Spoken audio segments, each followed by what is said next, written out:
ఒకప్పుడు మనం ఎలా ఉన్నామంట? పరజనులుగా ఉన్నాం, దేవుడు లేని వారిగా ఉన్నాం. ఏంటి, ఒకప్పుడు దేవునికి మనకి సంబంధము లేని వారిగా ఉన్నాం. ఇవన్నీ కూడా దేవుడు ఏం చేస్తాడు? ఇప్పుడు వచ్చి యేసుక్రీస్తు వారు ఈ లోకమునికి వచ్చి ఆయనకు మనకున్న మధ్య అడ్డు కూడా తొలగించేశాడు. ఇప్పుడు దేవునికి మనకి ఉన్న అడ్డు కూడా తొలగించేశాడండి. తొలగించకపోతే ఏమైపోయారు?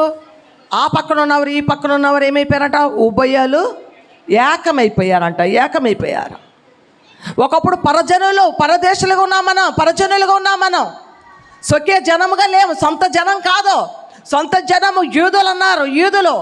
కానీ వారు వినరంలని ప్రజలయ్యారు. ఇప్పుడు ఎవరిని చేస్తున్నాడు ఆయన? ఏకం చేసేసాడు, ఏకం చేసేసాడు. ఇప్పుడు యూదులు మనము ఏకమై ఉన్నాం, సొంత జనంగా అయ్యాం. ఇప్పుడు ఆయనకు మనకు ఉభయలును ఏకం చేసేసాడండి. ప్రియులారా, పాపం అనే అడ్డుగోడ, తండ్రికి మనకి అడ్డుగోడను తొలగించి ఆయన ఏం చేస్తున్నాడు? విననొల్లని అట్లు నా చెవులు మందమ కాదు, రక్షింపనేరకుడినట్లు నాస్తమ కొరచ కాదు, మీకు మాకు పాపమైన అడ్డుగోడ ఉండిపోయింది అన్నాడు. ఆ పాపమైన అడ్డుగోడ యేసుక్రీస్తు వారి శిలువ రక్తము ద్వారా అడ్డుగోడ తొలగించి ఉభయలను ఏకము చేసేసాడండి. ఏకమైన మనము ఈరోజు మనకు దేవుడు ఉన్నాడా? ఇప్పుడు ఆయన ప్రజలమనే గుర్తింపు ఉంది. ఆయన ప్రజలమో దేవుని ప్రజలమని గుర్తింపు వచ్చేసింది. ఇప్పుడు మనకు వారసత్వం వచ్చేసింది, సొంతం అయిపోయిందండి. అంటే ప్రియబిడ, స్వాస్యము సొంతం అవ్వాలంటే హక్కు ఉండాలి, అవునా కదా? తండ్రి సంపాదనకు వారు హక్కు, వారు వారసత్వము, వారసులై ఉంటే హక్కు వస్తుంది. వారసులు లేకపోతే హక్కు కాదు. వారసులు ఎవరు అని అంటే దేవునికి ఉన్న సమస్తము ఆయన మహిమైశ్వర్యముతో మనల్ని సొంత జనంగా చేసుకున్నాడు. ప్రియబిడ, ఇష్టము కలిగి ఆయన ఏం చేశాడు? వారసత్వం ఇచ్చాడు. వారసత్వం ఎందుకు ఇచ్చాడు? హక్కు కల్పించడానికి హక్కు ఇచ్చాడండి. ఇప్పుడు మనము పరజనులం కాదు, దేవుని లేని వారము కాదు, దేవుని ప్రేమకు దూరమైన వారము కాదు. ఈరోజు మన కోసం ఇష్టపడి తన ప్రాణమునిచ్చేసి తన కుమార్తెలు చేసుకున్నాడు. ప్రియబిడ, ఇంకా ఆయన ప్రజలమని తెలుసుకున్నాం, ఆయనకి ఇష్టమైన వారమని కూడా తెలుసుకుంటున్నాం. దేవుని వాక్యంలో చూద్దాం. సామెతల గ్రంథం 21 అధ్యాయము 3వ వచనం. 20 అధ్యాయము 3వ వచనం సామెతల గ్రంథము.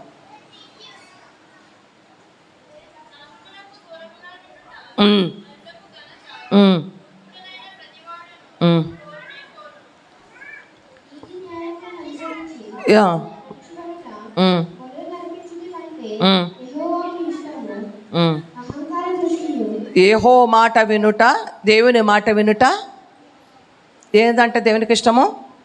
దేవుని మాట వింటే దేవునికి ఇష్టం. యెషయా గ్రంథము 61 అధ్యాయం 8వ వచనం కూడా త్వరగా తీసుకుందాం. బలులు అర్పించుట కంటే చాలండి. ప్రియులారా, బలులు అర్పించుట కంటే ఏది ఇష్టమంట? యెహోవా ఆజ్ఞలు అనుసరించితే ఇష్టము ఆయనకి. యెహోవా మాట వింటే ఇష్టము. ఇప్పుడు మనం వచ్చి ఏం చేస్తున్నాం? బలులు అర్పిస్తున్నామా? ఆజ్ఞలు వింటున్నామా? అవి వింటున్నాం. కాబట్టి ఇప్పుడు మనం ఎవరికి ఇష్టము? దేవుని మాట వినటానికి వచ్చావు కాబట్టి మనం ఎవరమో? దేవునికి ఇష్టమైన వారమో. దేవుని మనకు మహిమ చెప్పట్లు కొడదాం. దేవుని మందిరానికి వచ్చి దేవుని మాట వింటున్న వారిని ఇప్పుడు దేవుడు ఏం చేస్తున్నాడంట? అబ్బా, నా బిడ్డలు, నా కుమార్తె నా మాట ఎంత శ్రద్ధగా వింటుందని ఆయన ఇష్టపడిపోతున్నాడు. ఇష్టపడి మన కొరకు ప్రాణం పెట్టిన యేసు ప్రభువారు మనల్ని చూసి కష్టపడకూడదండి. మన కోసం ఇష్టపడిన ప్రభువు మనల్ని చూసి ఏమనాలి? నా మాట వింటున్నారు వీళ్ళు నాకు ఇష్టమో.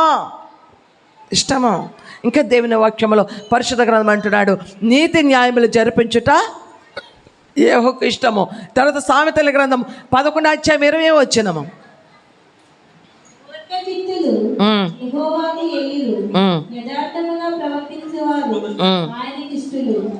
ఇప్పుడు ఏంటంటమ్మా?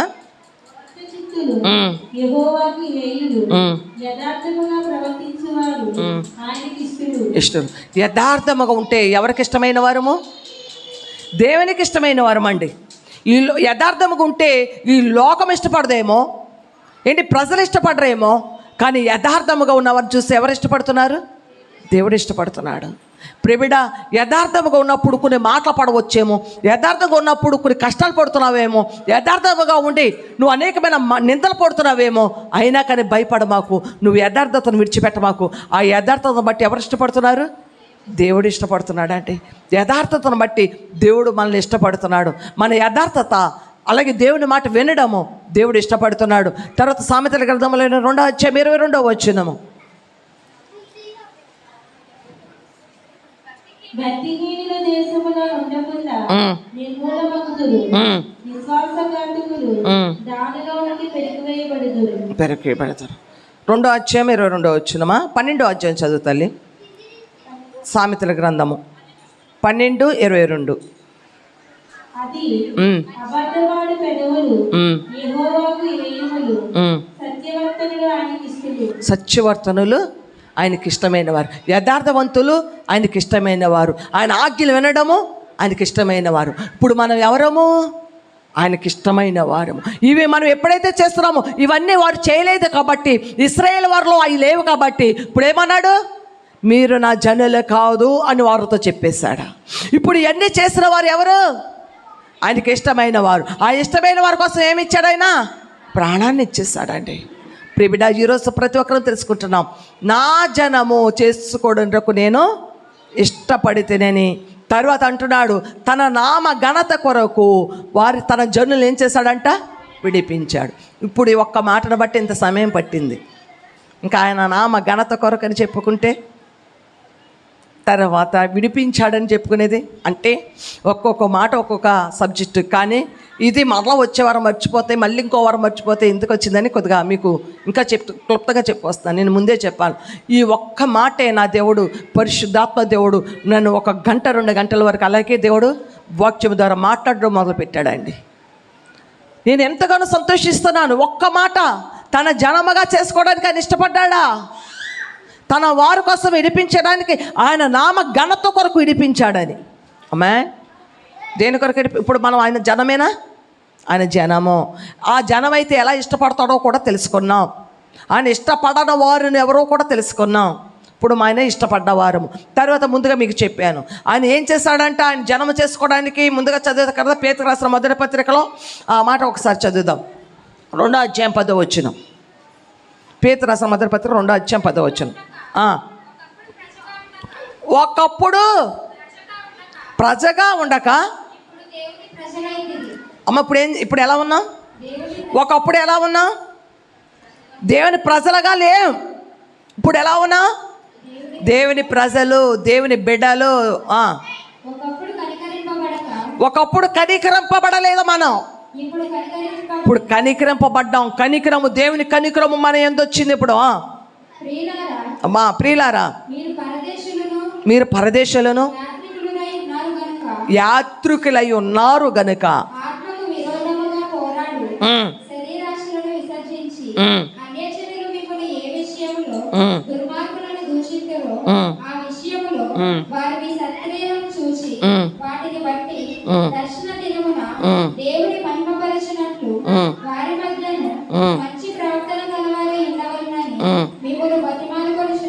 అబ్బా, పేతురు ఎంత బ్రతిమలాడుకుంటున్నాడండి.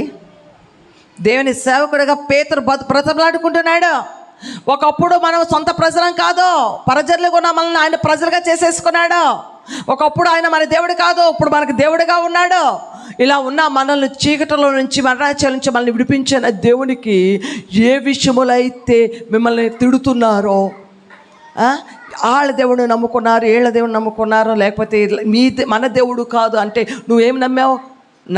నా మీద ఇష్టపడి నా కొరకు ప్రాణం పెట్టాడు. అంతకన్నా ఇష్టమైన వారు ఎవరున్నారు ఈ లోకంలో నా కొరకు? ఆయనే నా దేవుడని నువ్వు నమ్మావు. దాన్ని బట్టి నేను అవమానపరుస్తున్నారు, సిగ్గుపరుస్తున్నారు, అనేకమైన హేళన చేస్తున్నారు. దేవుడు నమ్ముకున్నావు కదా, నీ కష్టాలు తీరినాయా? దేవుడు నమ్ముకున్నావు కాబట్టి నీ అప్పులు తీరినాయా? ఇంకా బాధలు ఎక్కువైనాయి కదా, సమస్యలు తీరినాయి కదా అని నేను అంటున్నారు. అప్పుడు నువ్వేం చేయాలంట? వారి ఎదుట ఏ విషయమైతే అంటున్నారో ఆ విషయంలో మన ప్రవర్తన ఎలా ఉండాలంట? సత్ప్రవర్తన కలిగి ఉన్నప్పుడు రేపు ప్రభు ప్రత్యక్షం అప్పుడు మనకేం కలుగుతుందో తెలుసా? మెప్పు, మహిమ, ఘనత కలుగుతుంది. దీని స్తోత్రం, హల్లెలూయా. ఆ మెప్పు, మహిమ, ఘనత కొరకు నువ్వు ఎదురు చూడాలి. యేసు క్రీస్తు విషయంలో నింద మోయడమే గొప్ప భాగ్యమని ఎంచుకొని మోషే తన ఫరో కుమారుడుగా ఉండే కంటే నా ప్రజల విషయంలో నింద మోయడమే గొప్ప భాగ్యమని వచ్చేసాడండి.